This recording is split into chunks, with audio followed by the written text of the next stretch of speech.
Selamat malam, kawan-kawan enabler dimanapun berada. Saya Dani Wahyunggoro dari Inspirasi Tanpa Batas. Malam ini saya ingin berbagi pengetahuan tentang apa itu Theory of Change. Theory of Change adalah sebuah pendekatan yang bisa digunakan untuk perencanaan, kemudian untuk evaluasi, untuk pengembangan program, dan sebagainya.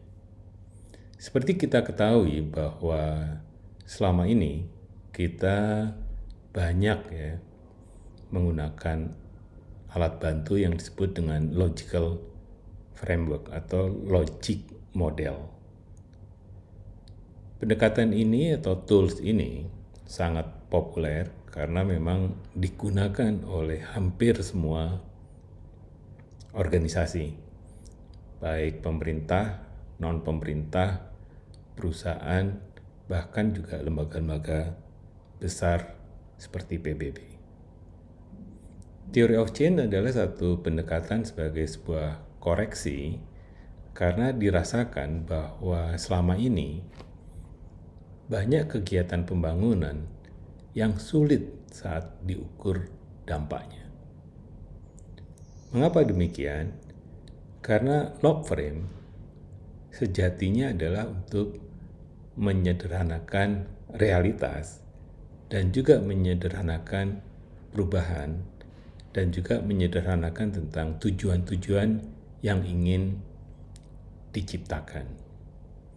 Oleh karena itu, banyak sekali semacam kegelisahan mengapa begitu banyak program telah dilakukan di berbagai tempat di dunia dan juga di Indonesia itu dampaknya sangat rendah.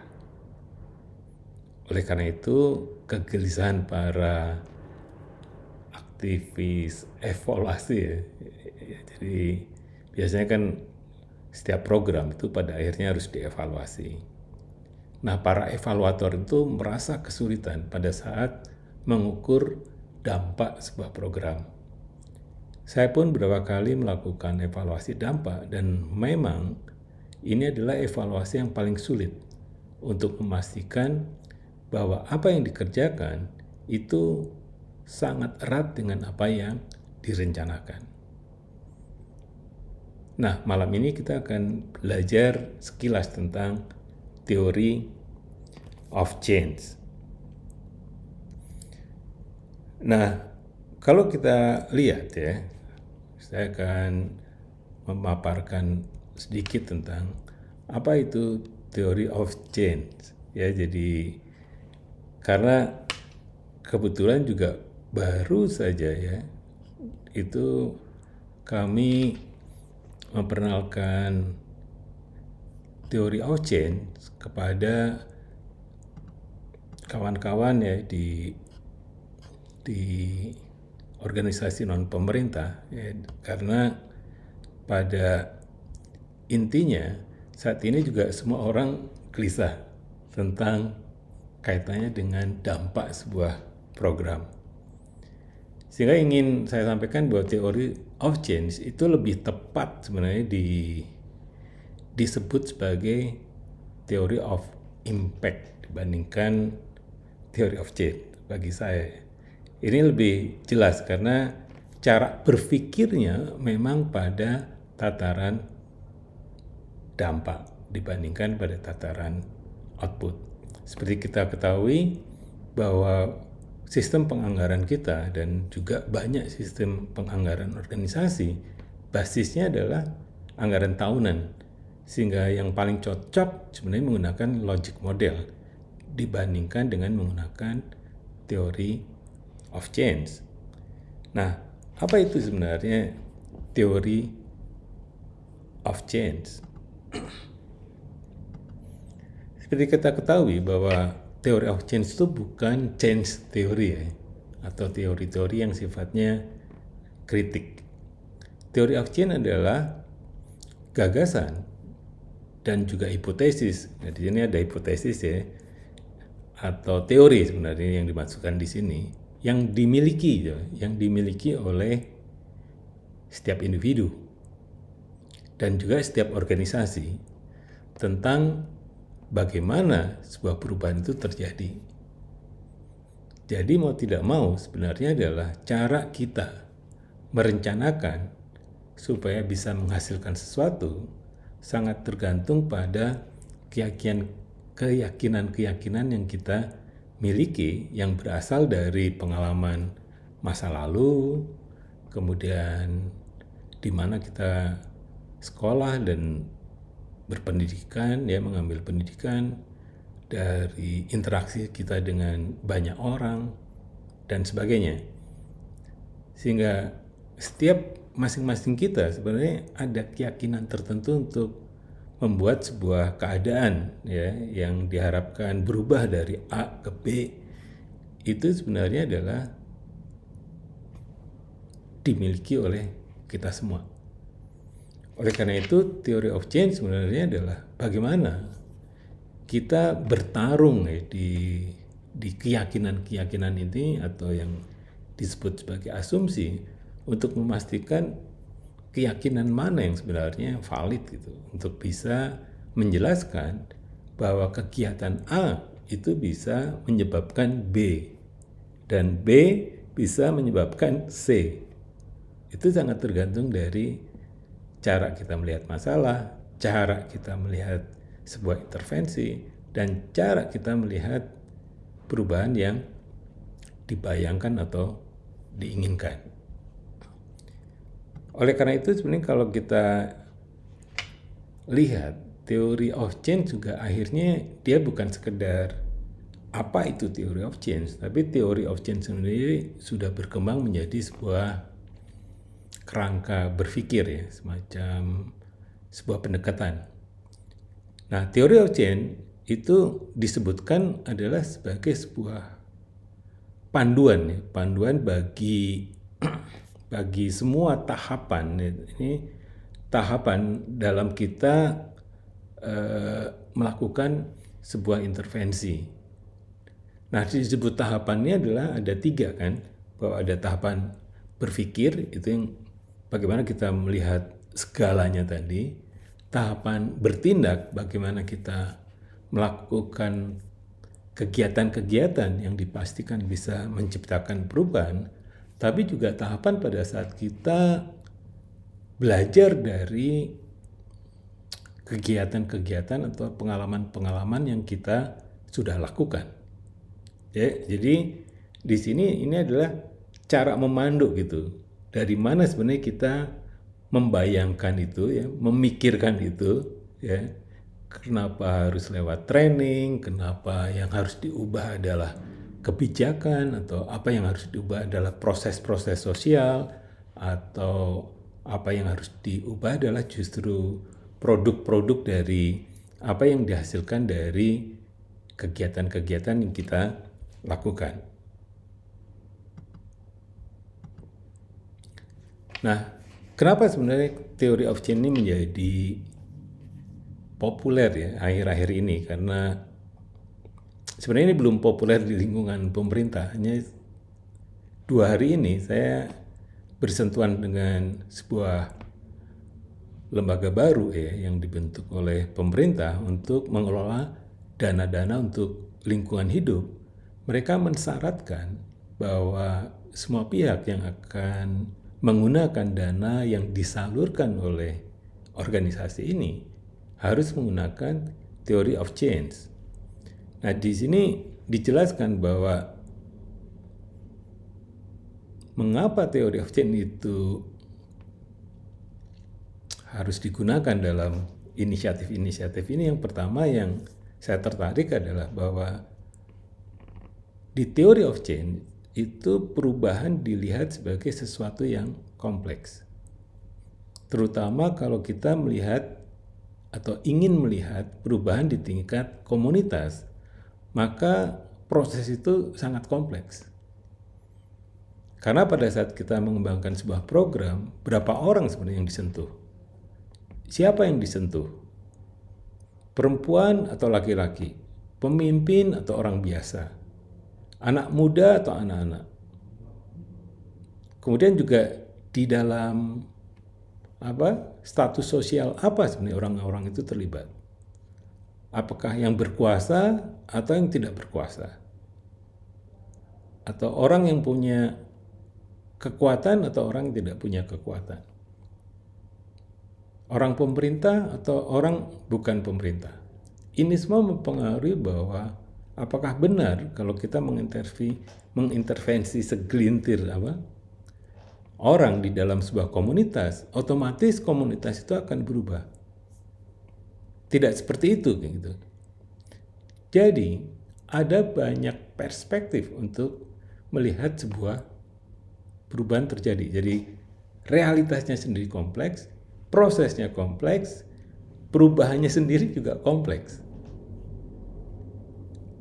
Nah, kenapa ini menjadi penting? Karena memang ada satu kelemahan pada saat kita menggunakan logic model, itu artikulasi orang yang membuat atau merencanakan sebuah program, itu artikulasinya buruk. Karena seolah-olah perubahan itu sesuatu yang mudah gitu. Di training aja, nanti akan muncul ahli. Kalau sudah ahli, dia akan bisa mempengaruhi atau meningkatkan kualitas pendidikan. Nah, ketika ada kualitas pendidikan itu baik, maka Indonesia akan maju. Itu pemikiran sangat linear. Tidak selalu terjadi. Mungkin kawan-kawan di Enabler juga merasakan berapa kegiatan yang sudah dilakukan di Direktorat Jenderal Pengelolaan Hutan Lestari yang memiliki dampak. Jadi waktu rapat koordinasi di Surakarta waktu itu, saya juga tertarik. Karena sebenarnya ada kesadaran yang sangat kuat di lingkungan Dirjen PHL yang menginginkan bukan sekedar capaian di kinerja, tetapi bagaimana kita mencapai komitmen atau perubahannya bukan sekedar di output, melainkan sudah memikirkan pada perubahan di tingkat outcome. Oke. Nah, ini perbedaannya sebenarnya. Teman-teman bisa melihat di sini. Perbedaan pertama adalah theory of change itu sangat berpikir kritis dan mengakui bahwa realitas itu kompleks. Ya seperti tadi, waktu kita belajar tentang masyarakat di kelas nomor 5, itu jelas sekali, hanya melihat sebuah masyarakat yang sederhana saja, itu layeringnya banyak untuk kita bisa memahami. Tidak selalu mudah untuk memahami apa yang sebenarnya terjadi. Apalagi di tingkat misalnya kabupaten, apalagi di tingkat provinsi, apalagi di tingkat bagaimana Bapak Ibu semua bertanggung jawab untuk pengelolaan hutan yang lestari. Jadi kompleksitasnya itu bukan sekedar kompleksitas sosial ya, tapi juga kompleksitas di ekologinya juga. Jadi ekosistemnya. Jadi ada social system itu kompleks, ekosistem juga kompleks. Bagaimana sebenarnya dua hal yang kompleks itu akan dikelola oleh Bapak Ibu sekalian. Oleh karena itu kalau menggunakan log frame, seolah-olah hanya dengan beberapa activity itu perubahan terjadi. Nah, theory of change tidak seperti itu. Jadi di sini disebutkan di log frame cara berpikirnya itu linear. Semua realitas itu tidak dilihat sebagai sebuah kerumitan, tapi diambil bagian-bagiannya, nanti seolah-olah itu akan memperbaiki keadaan atau bisa mengubah keadaan. Oleh karena itu di theory of change sifatnya adalah menjelaskan apanya, bagaimananya, dan mengapa perubahan itu terjadi. Apa yang berubah? Bagaimana dia bisa berubah? Dan pertanyaan kritisnya, mengapa mau berubah? Apakah berubah karena saya atau karena orang lain?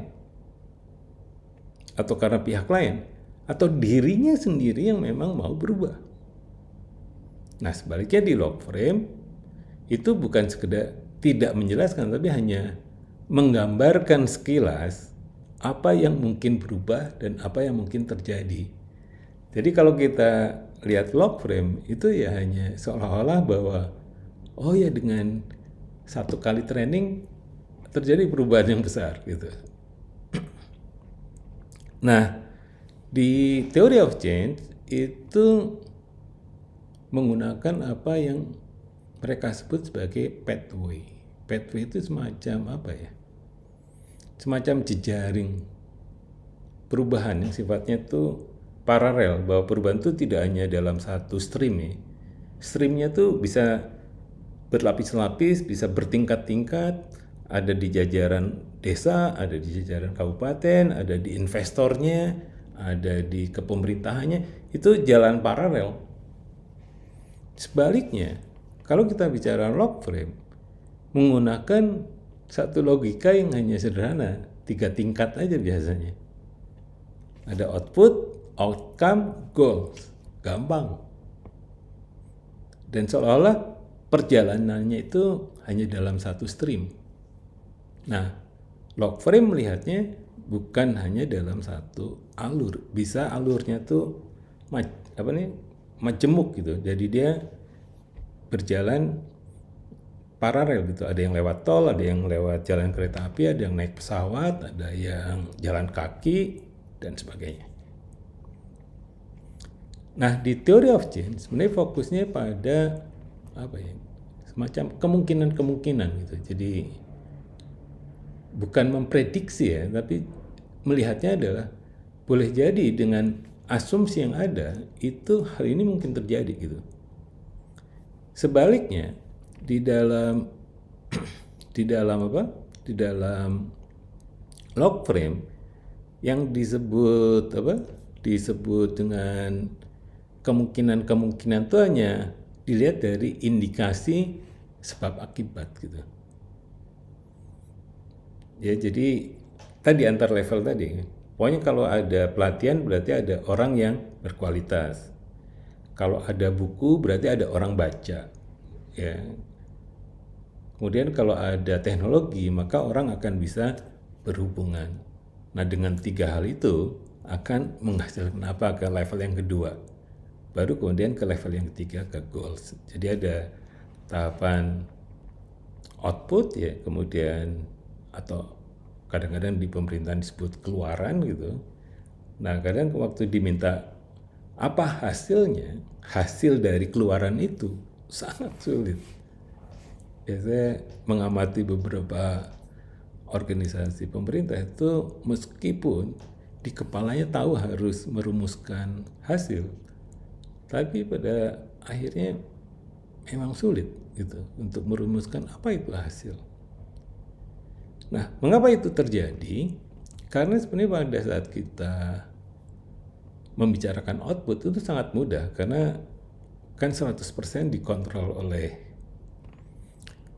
kita hasilnya. Misalnya saya akan buat training ya, dari materi, dari memilih peserta, ya, memilih tempat, memilih siapa yang mengajar, menentukan jumlah waktu, kan kita kontrol semua. Nah, sedangkan di theory of change itu justru melihatnya dari hasilnya dulu, bahwa saya ingin ya, ada semacam komunitas gitu yang terorganisir, kemudian yang sangat kritis dan mampu memecahkan masalah-masalah yang sangat rumit. Nah, apakah bisa dilakukan dengan sebuah training gitu? Atau banyak hal yang harus dilakukan? Nah, di teori change tidak cukup itu. Jangan-jangan mungkin trainingnya sama gitu ya, training yang dilakukan sama, tapi ketika menggunakan log frame, trainingnya bisa asal ada training, tapi kalau di log menggunakan TOC, trainingnya difikirkan betul-betul siapa yang harus hadir di training ini. tracknya seperti apa, dia ada di mana, ya semuanya diperiksa gitu. Karena kita akan mengintervensi satu orang ini kan, ya, yang benar-benar memang kompatibel dengan outcome yang kita bayangkan, supaya sepeser pun uang yang akan keluar itu ada hasilnya gitu. Nah, di pendekatan theory of change itu punya kecenderungan sebenarnya lebih kuat membicarakan asumsi-asumsi yang memang kita bisa kontrol hasilnya dibandingkan asumsi-asumsi eksternal yang kita hanya membicarakan boleh jadi bisa berubah gitu. Ya misalnya kalau saya ingin menghasilkan sebuah kebijakan itu kan ada di pihaknya Bapak Ibu semua di pemerintahan. Berarti kan kontrolnya ada di sana, bukan ada di saya. Nah itu kadang itu yang disebut asumsi. Jadi asumsi itu ada di luar sana. Nah bagi theory of change, asumsi seperti itu sifatnya adalah keniscayaan. Jadi bukan tidak terlalu penting untuk apa yang akan kita lakukan. Misalnya adalah bahwa kalau misalnya perhutanan sosial, bagaimana perhutanan sosial pasca pemerintahan Jokowi? Kalau ditanyakan pertanyaan ini, ada yang menyebutkan pasti tetap berkembang, ada yang menyebutkan bisa jadi juga turun gitu. Nah, mengapa ada dua alasan itu gitu? Nah, di dalam teori of change melihatnya bahwa kalau memang tidak pasti, maka kita yang harus memastikan. Caranya bagaimana? Ya kita harus mulai berpikir strategik tentang perhutanan sosial. Bukan sekedar membicarakan bagaimana perhutanan sosial itu dilakukan. Jadi mulai mendudukan perhutanan sosial sebagai sesuatu yang strategis di sisi orang yang akan mengembangkan perhutanan sosial, begitu. Nah, kalau demikian, ya perbedaan ini kan menjadi sangat tajam. Tapi saya ingin menggambarkan dalam bentuk diagram. Kalau kita lihat di sini theory of change, ya, itu kan fokusnya pada perubahan akhir atau dampak. Dampak itu adalah sebuah perubahan yang sifatnya sudah permanen. Karena komunitas yang kita intervensi sudah yakin ada kelembagaannya, ada hasil-hasil yang mereka juga rasakan itu sudah menguntungkan atau bermanfaat bagi komunitas itu.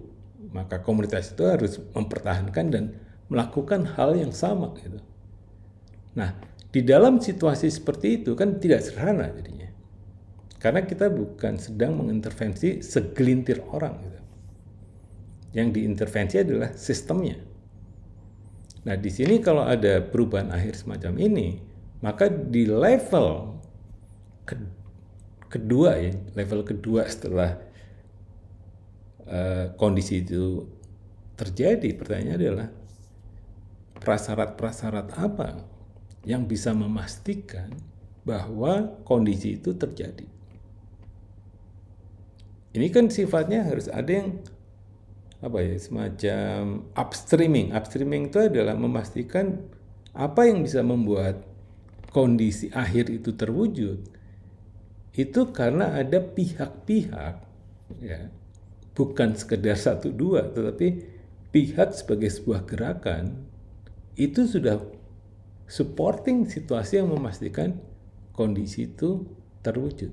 Kalau ada masyarakat yang mandiri, sejahtera, dan berkelanjutan, apa yang bisa mewujudkan itu? Berarti kan di pertama ada masyarakat yang terorganisir dulu kan.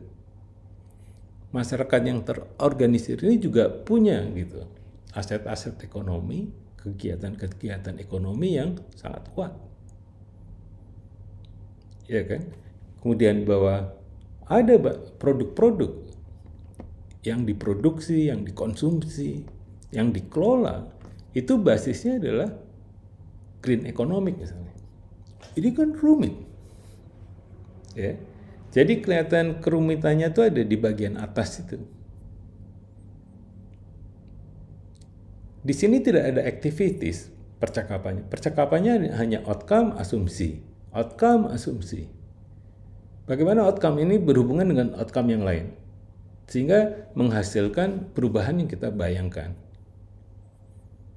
Ini yang kita harus bangun TOC di level organisasi. Nah, kita lihat juga bahwa pada saat kita sampai pada outcome yang pertama, karena outcome itu kan ada bisa 3 level ya, final outcome, intermediate outcome, bisa juga early outcome.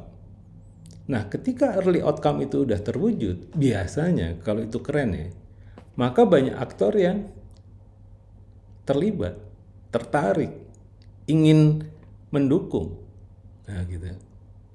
Nah, disinilah yang kita sebut bahwa ke bawah ya, dari mulai tujuan proyek, tujuan program, ya turun lagi ke early outcome, kemudian turun lagi ke output, turun lagi ke strategi, ya sebagai sebuah program kan, turun lagi kepada rangkaian activities di bawahnya. Maka di sini ini yang disebut dengan theory of action. Jadi yang utuhnya itu adalah theory of change, sedangkan kalau hanya sampai tujuan-tujuan project atau program, maka disebutnya adalah theory of action. Gitu ya. Nah, kalau kita belajar lagi, maka di theory of change tadi kan, ingat ya, waktu kita membicarakan outcome atau kondisi-kondisi atau prakondisi atau prasyarat yang harus ada untuk bisa mewujudkan tujuan akhir atau dampak akhir. Pertama adalah selalu ada asumsi yang sifatnya konteks. Ya, konteks ini kaitannya dengan realitas yang sedang kita ubah. Kalau konteksnya adalah hutan ya hutan. Kalau konteksnya adalah ekonomik ya ekonomik. Konteksnya kesejahteraan ya kaitannya dengan pendidikan dan kesehatan. Kalau konteksnya adalah model-model fisik ya mungkin infrastruktur, prasarana dan segala macamnya. Satu itu. Yang kedua asumsi yang kaitannya dengan aktor. Siapa yang bisa mempengaruhi atau bisa berpengaruh pada perubahan-perubahan yang kita bayangkan? Apakah jaringan komunitas lokal? Ya, apakah jaringan pemuda, apakah jaringan perempuan, jaringan pemimpin-pemimpin lokal, dan seterusnya. Jadi pasti ada aktor-aktor yang sangat kuat sebenarnya untuk bisa mewujudkan perubahan yang kita bayangkan. Nah, tanpa aktor-aktor ini sangat sulit dibayangkan bahwa dampak itu bisa terwujud. Nah, berikutnya adalah faktor-faktor. Ya ada teknologi, ada ya macam-macam ya teknologi, ada juga misalnya lingkungan, ya bisa juga perkembangan sosial gitu di masyarakat misalnya pasti akan berbeda pada saat-saat misalnya ini politik kaitannya ya, jadi faktor-faktor politik misalnya itu akan sangat punya pengaruh gitu. Nah, kemudian pathway tadi, asumsi yang kaitannya dengan pathway. Jalur mana yang sebenarnya bisa mempercepat dampak itu terwujud itu. Dampak sosial itu terwujud dari jalur mana? Apakah dari jalur bawah gitu ya? Itu leverage gitu. Bagaimana komunitas-komunitas itu kelembagaannya kuat. Kemudian bagaimana dengan pasar misalnya? Ya, bagaimana dengan pembiayaan misalnya, bagaimana dengan pengembangan teknologinya, bagaimana dengan globalnya juga. Jadi itu semacam berpikir ekosistem lah ya. Dan yang ketiga, asumsi juga kadang diambil dari kondisi eksternal. ini yang sebenarnya di dalam theory of change tidak terlampau dibahas karena asumsinya itu given, ya. Misalnya kenaikan harga itu hanya dilihatnya ya sebagai sesuatu yang kontradiksi aja, memang harus diatasi gitu. Tidak selalu harus dimasukkan di dalam asumsi yang mempengaruhi kerja kita gitu. Kita hanya atasi saja gitu. Kalau bensin naik ya gimana caranya? Apakah lebih irit lagi?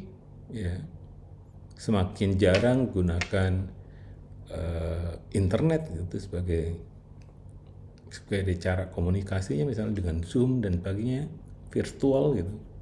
Tidak harus ke kantor setiap hari dan sebagainya. Jadi dicari strateginya gitu untuk bisa mengatasi yang disebut dengan kondisi-kondisi eksternal di ekonomi, politik, teknologi, sosial, budaya dan sebagainya gitu. Nah, kalau kita ikutin berikutnya, ini hanya contoh saja gitu. Bagaimana misalnya kita membuat theory of change, itu kelihatan sekali ada pathways-nya, yang kemudian dari situ kita bisa kelihatan kegiatan apa saja yang bisa dikembangkan. Ya, pathway-nya di sini ada 4 ya. Ada pathway 1, 2, 3, dan 4. Dan masing-masing ada kegiatannya sendiri, ada output-nya sendiri, ada outcome di sini, early outcome ya. Kemudian ada dampak yang ingin diwujudkan. Jadi ini kalau yang tadi rumit gitu ya dalam bentuk diagram, kalau ada yang suka dengan tabel, bentuk theory of change-nya bisa menjadi seperti ini gitu.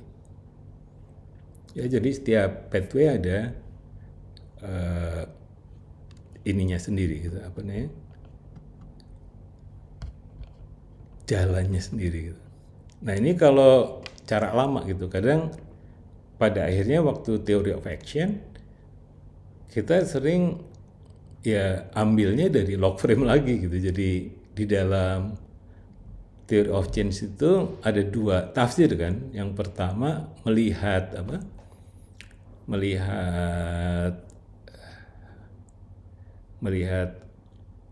TOC itu sebagai obat kuatnya log frame gitu. Jadi log frame itu kalau dikasih baju theory of change itu makin keren gitu kasarnya. Ya, jadi ini yang dianggap sebagai hybrid. Tapi kalau ingin menggunakan teori of change sepenuhnya, ini sebenarnya adalah bagaimana kita merombak mindset kita pada cara kita melakukan sesuatu.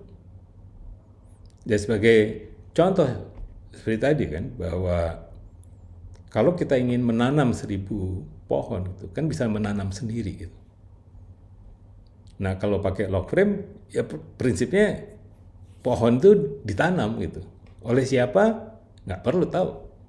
Yang penting ditanam oleh kita sendiri, kemudian dilaporkan buat sudah ditanam 1000 pohon. Nah, pada saat kita membicarakan theory of change kan membicarakan impact.